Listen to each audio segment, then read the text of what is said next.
Lembro, Gregório. Gregório era o nome dele. Lembro o professor de história, Julimar. Ele dava aula no Colégio Bagose e a aula dele era demais, cara, interessante pra caramba. Ele fazia um teatro a respeito da matéria e a gente nunca esquecia, né?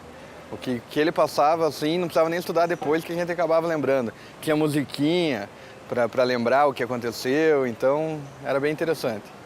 Eu lembro de um professor em especial do ensino fundamental que nos ensinou a fazer pesquisa. A gente fazia pesquisa copiando textos.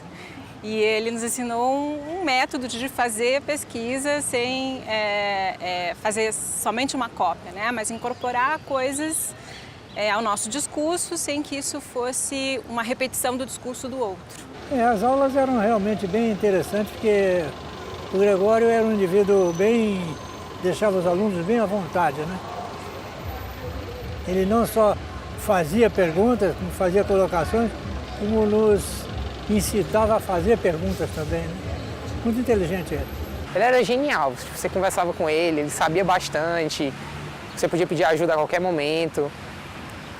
Ele marcava passeios, tipo, a gente ia para o centro de Fortaleza, essas coisas, algum lugar histórico que teve alguma coisa importante.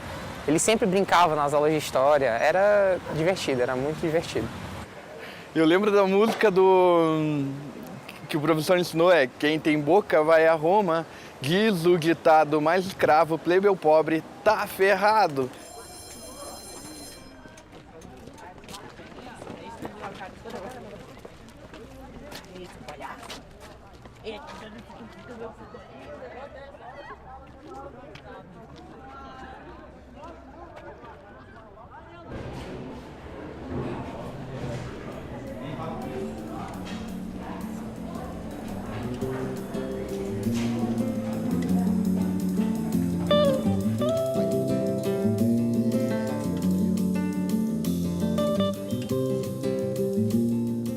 Bom, meu nome é professor Ítalo, já comecei como professor Ítalo, é até legal falar assim que a gente se sente professor, faz parte da vida da gente, a gente vai incutindo essa questão de ser professor.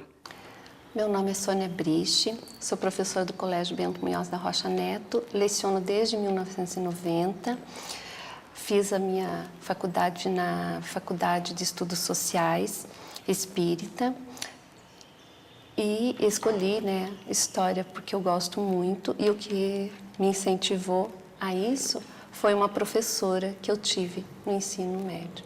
Meu nome é Ederson Prestes Santos Lima, sou formado em História pela Universidade Federal do Paraná, tenho mestrado na área de História, no qual eu estudei liberalismo no estado do Paraná, e atualmente desenvolvo pesquisa de doutorado na área de educação com arquitetura escolar e fotografias escolares.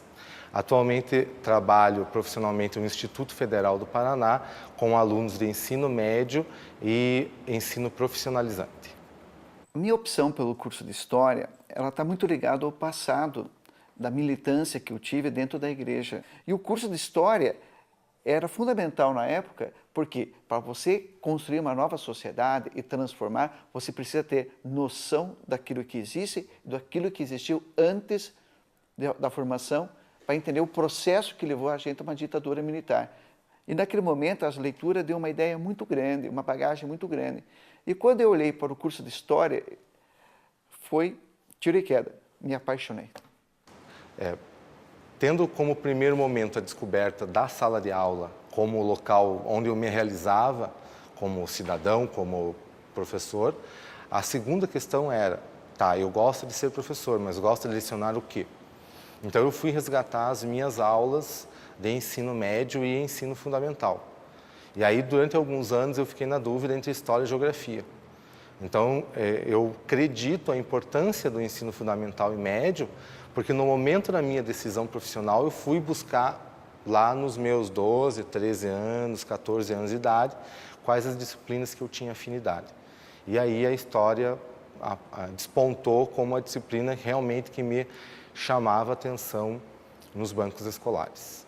Que o historiador vai atrás daquilo que te provoca, que te causa emoção, né? que realmente está muito forte, né, na tua memória. No meu caso, a cidade da Lapa.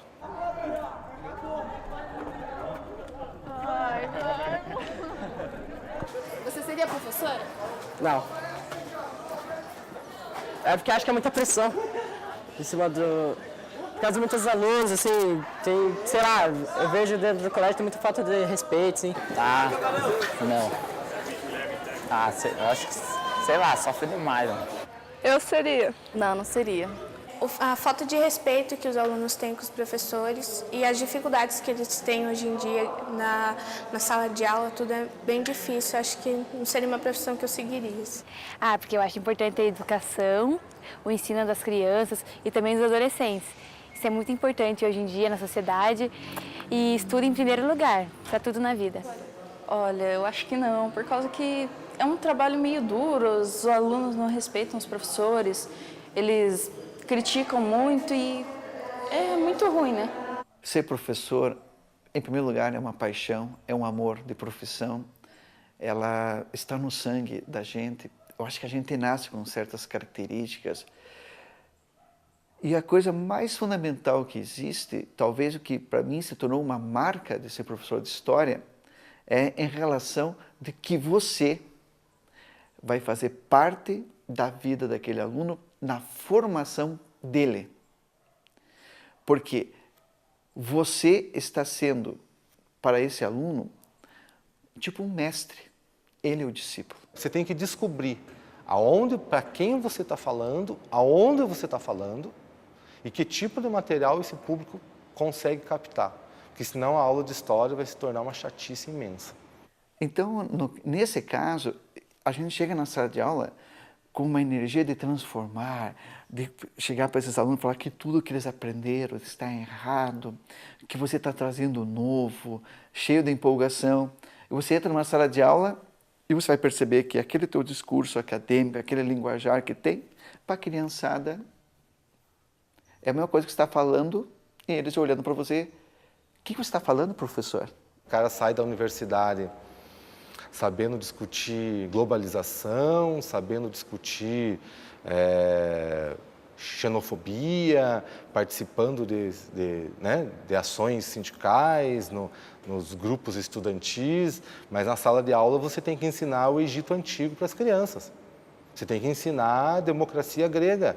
Você não pode deixar um aluno passar 4 anos sem ter algumas noções básicas de história antiga, de medieval, de moderna. A única coisa que eu senti foi que eu tive que aprender a ser mais calmo, mais tranquilo em relação ao conhecimento histórico.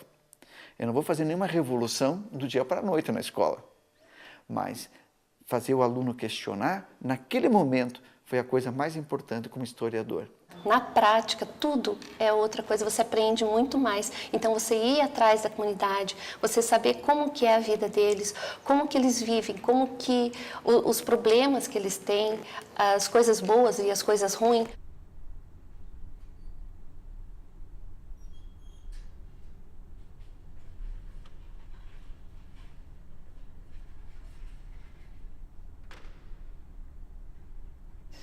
Então, você tem que trabalhar, sim, com o uso da mídia, com aquilo que tem, porque é o material que ele utiliza.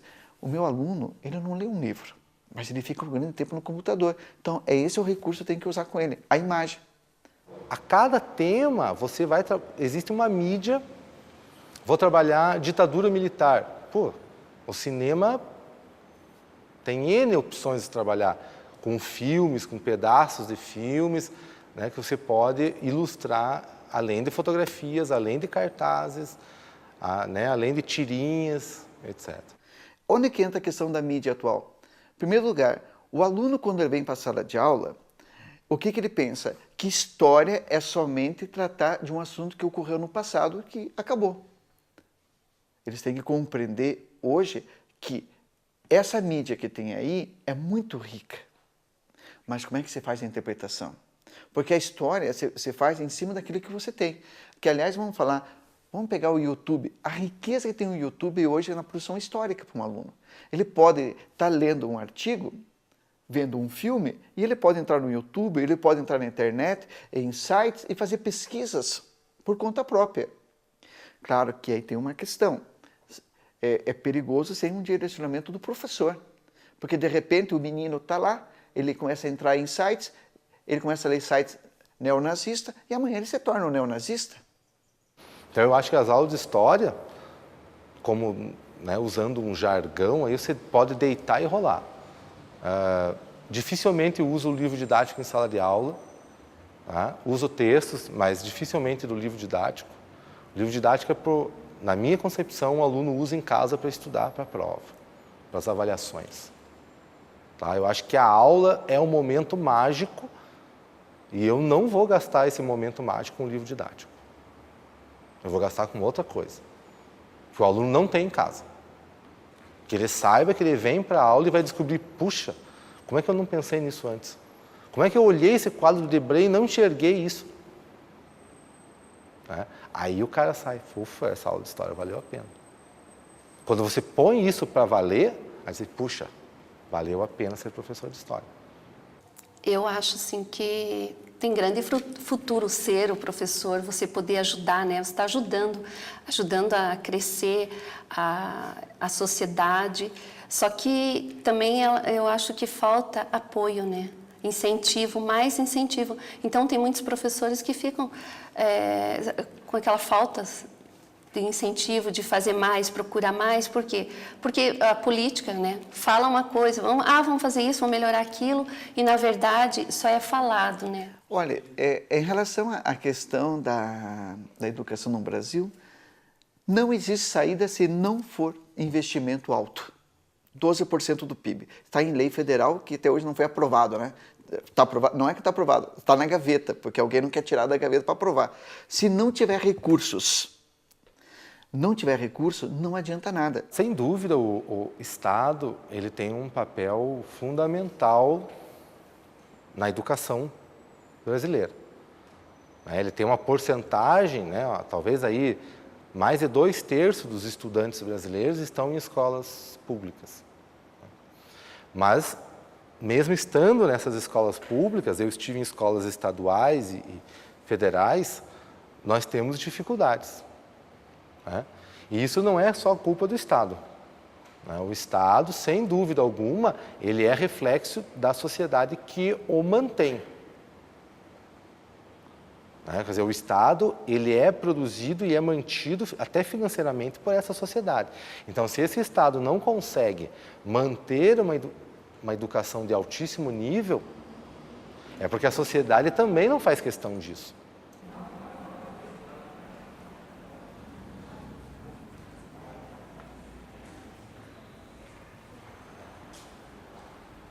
Magistra Vitae.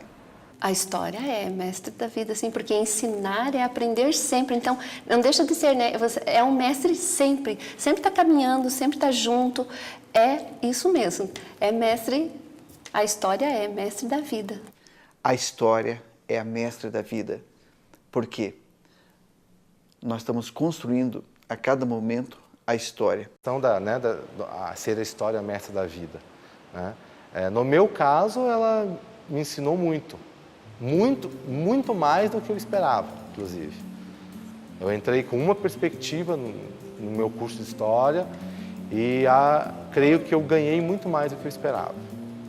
Acho que ela ampliou muito os meus horizontes, né? E a minha ação como cidadão.